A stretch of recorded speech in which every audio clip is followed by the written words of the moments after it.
like to leave you with one thought, and this is something I do in the classroom as well. I like to get students to think about how to value the differences that people have. Instead of just focusing on differences all the time, think about how exciting it is to learn about people. And so I do an exercise with an orange. I give each student an orange, and sometimes I have beautiful ones that have come from the grocery store and they're perfectly orange and symmetrical, and other times I'll get some directly off the tree and they're kind of bruised and dirty, they're not washed, but that lends credibility to what we're talking about. So each student gets an orange, and I ask them to examine that orange and get to know it. Don't make any changes to it, but get to know that orange like it was their own child and they could find it in a crowd. So they examine it, they get to know it, they touch it, they smell it, and then I collect all the oranges back. I put them all on a table and mix them all up, and by then they know they're going to have to come find their orange. So they do. They come pick out their orange and usually are quite successful.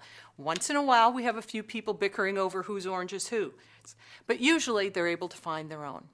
And so then I ask them, how did you know that was your orange? They said, well, it had a bruise here, or that it was a little discolored, or it looked like there was a scar, or mine looks rather old and wrinkled, or it smells very fresh.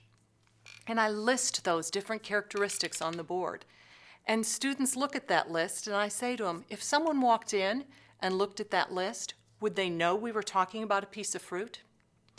And usually the characteristics are the same kind of things we use to describe people. We say that tall person or big person, or we give a color of their skin or the shade of their hair, something like that. And then we talk about the fact that we have no idea what's underneath that skin.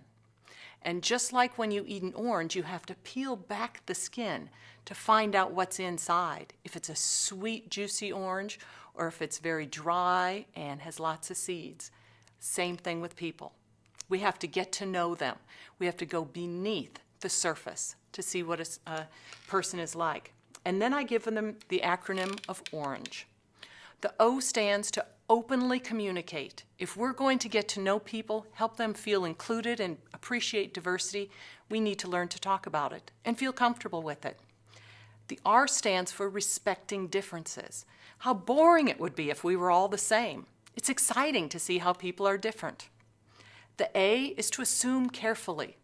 Just as in stereotypes, we have a basis of where we're thinking, get to know the person. Don't assume because someone else was like them, they're going to be just like it. How about if we begin to notice similarities? How exciting it would be if we found how we're in common instead of just how we're different. The G is to gain an understanding. Ask questions. If you don't know, ask someone. Do it in a respectful way. If you want to understand someone else's culture or why they live the way they do, get a conversation going that respects their way of life as well. And finally, the E is to explore cultures. Again, we don't know what people are like until we get underneath the surface, below the skin, and really get to know them. And so that's the thought I like to leave with my students, that to really get to know someone, you have to value the fact that we're different and try and include people. And so that's the way I address inclusion and diversity in my classroom.